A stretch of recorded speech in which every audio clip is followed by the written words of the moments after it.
Favourite serials இனி டிவிக்கு முன்பே சன் நெக்ஸ்ட் ஆப்ல ஜாலியா எல்லாருக்கும் முன்னாடியே பாருங்க. இப்பவே சன் நெக்ஸ்ட் ஆப்பை டவுன்லோட் பண்ணி சப்ஸ்கிரைப் பண்ணுங்க.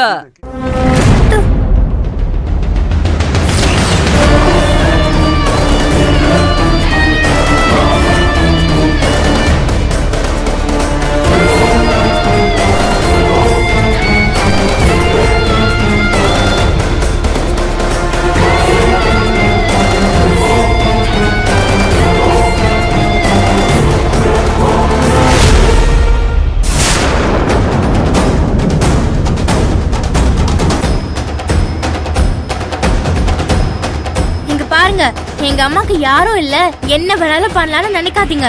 நாங்க இருக்கோம். நீ வாமா போலாம்.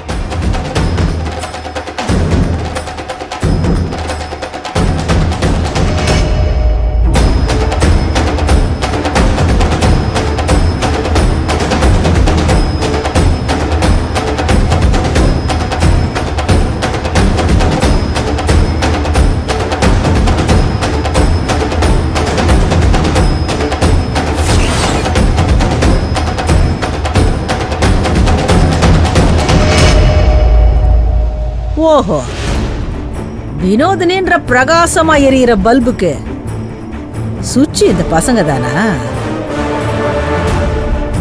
அப்போ இந்த சுவிட்ச் நம்ம கண்ட்ரோல்ல இருந்தாதான் அந்த பல்பை ஆஃப் பண்ண முடியும். ஆஃப் பண்ற.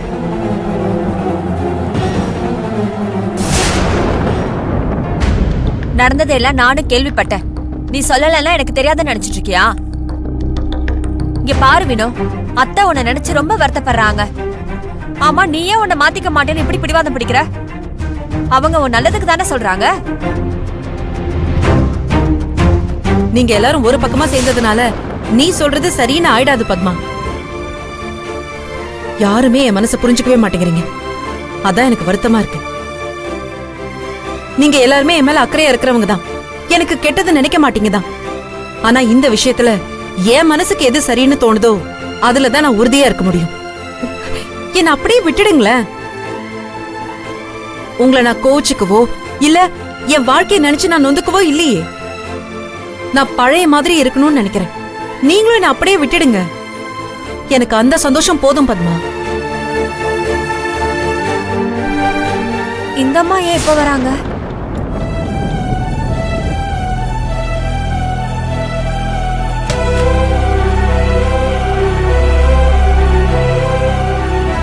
வாங்கம்மா. என்ன பத்மா, எப்படி இருக்க? நல்லா இருக்கேன். நீங்க? ஏதோ இருக்கேன்.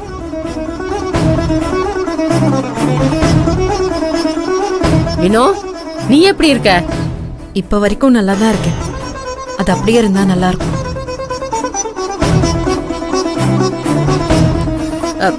இங்க பாரு பத்மா, நான் ஒண்ணு இங்க தெரிஞ்சவங்களா வரல, கஸ்டமரா தான் வந்திருக்கேன். எனக்கு பிளவுஸ் தைக்கணும். வர்ற அவசரத்துல அளவு பிளவுஸ் எடுத்துட்டு வர மறந்துட்டேன். அளவு எடுக்கிறீங்களா?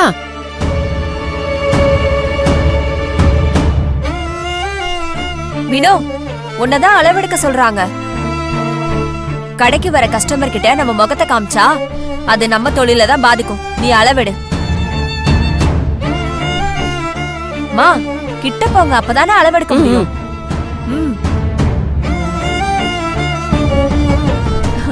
நீ வேண்டான்னு சொன்னா நாங்க விட்டுருவோமா?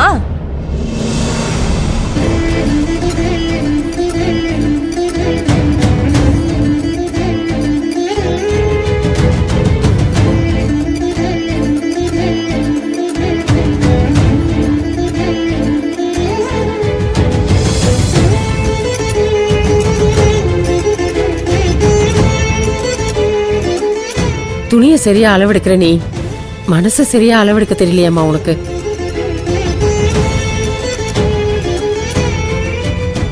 பத்மா, ஜாக்கெட் துணியை வாங்கி வச்சுக்கோ. ஒரு 2 நாள் கழிச்சு வந்து வாங்கிக்க சொல்லு.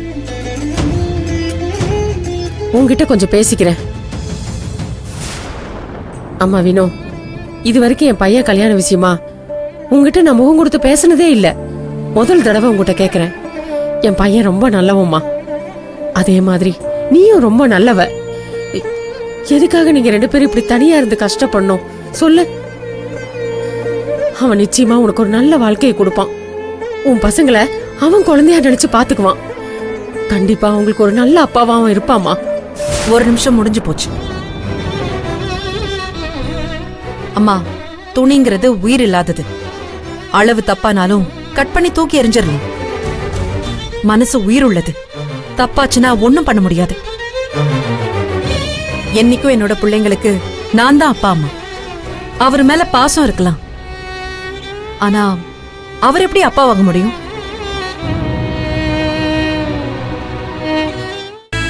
என்ன வேணும் அப்படி பேசுற? அப்போ என் பேத்தி திவ்யாவ நீ அப்படிதான் பாக்குறியா? அவ உன்னதான அம்மா ஸ்தானத்துல வச்சு பாக்குறா. அம்மா, நான் சொன்ன அர்த்தம் வேற. திவ்யாவை என்னோட பொண்ணு ஸ்தானத்துல தான் பாக்குறேன், பிரிச்செல்லாம் பாக்கல. ஆனா இத காரணம் காட்டி எங்களை நீங்க சேர்க்கணும்னு நினைக்கிறது தான் ரொம்ப தப்பு. பாசத்தை யார் வேணாலும் காட்டலாம், ஆனா உரிமை எடுத்துக்க முடியாதுல்ல. ரெண்டுத்துக்குமே வித்தியாசம் இருக்குல்ல. வார்த்தையால மடக்கிறதுனால உன் பக்கம் நியாயம் இருக்குன்னு நீ நினைச்சுக்காத. நீ இப்ப விரக்தியில பேசிட்டு இருக்க. ஆமா வீணு, ஏற்கனவே வாழ வேண்டிய வாழ்க்கைய வெறுமையா கழிச்சிட்ட. இத ஒரு பொண்ணா என்னால உணர முடியும். ஏன்னா நானும் சின்ன வயசுலயே புருஷனை இழந்தவ. சின்ன வயசுலயே புருஷனை இழந்துட்டு ஒரு பொம்பளை காலத்தை தள்ளுறது எவ்வளவு கஷ்டம்னு நீ சொல்லி எனக்கு தெரியணுங்கிற அவசியம் இல்ல. அந்த நரகத்துல வாழ்ந்தவனா. அந்த கொடுமையெல்லாம் நம்ம பசங்களுக்கு வந்துடக்கூடாதுன்னு தான் நானும் உங்க அத்தையும் போராடிக்கிட்டு இருக்கோமா. அது புரியாம நீங்க 2 பேரும் அடம் பிடிச்சிட்டு இருக்கீங்க. நாங்க சொல்றதெல்லாம் இப்ப உங்க வயசுக்கு தப்பா தெரியாம இருக்கலாம், ஆனா வயசு கடந்து வந்து நிக்கிறப்போ நாம தப்பு பண்ணிட்டோமேன்னு உங்களுக்கு தோணும். அப்ப நீங்க திருத்தணும்னு நினைச்சா கூட காலம் பின்னோக்கி போகாதுமா. அதுக்குதான் சொல்றேன், நான் சொல்றத கேளுமா. என்ன விடும், நாங்க என்ன வாழ்க்கை கெடுக்கவா நினைக்கிறோம் சொல்லு. அம்மா, உங்க அனுபவ பாடத்தை நான் தப்பு சொல்லல. ஒவ்வொரு மனசுக்கும் ஒரு உணர்வு இருக்கும். அது சொல்ற வாழ்க்கைய வாழ்ந்தாதான் வாழ்க்கை நல்லா இருக்கும். நானும் என் மனசுக்கு சரின்னு படுறதான் நான் பண்றேன். என் வாழ்க்கையே என் பிள்ளைங்களுக்காக மட்டும்தான். எனக்கு இதுவே போதும். நான் சந்தோஷமா தான் இருக்கேன். அதே மாதிரி நான் உங்க மேல ரொம்ப மரியாதை வச்சிருக்கேன். நீங்க சாதாரணமா பேசுறதா இருந்தா எப்ப வேணாலும் வாங்க பேசலாம். ஆனா மனசுல இந்த எண்ணத்தை வச்சுக்கிட்டு திரும்ப என்ன வந்து பார்க்காதீங்க. நீங்க எத்தனை தடவை கேட்டாலும் ஏன் முடிவு ஒண்ணுதான். அதுல மாற்றம் இருக்கும்னு மட்டும் நீங்க நினைச்சிடாதீங்க. அது எப்பவுமே மாறாது. ஓ அப்படியா? சேரக்கூடாதுங்கிற முடிவுல நீங்க எப்படி உறுதியா இருக்கீங்களோ, உங்களை சேர்த்து வைக்கணுங்கிற முடிவுல நாங்களும் உறுதியா தான் இருக்கோம்.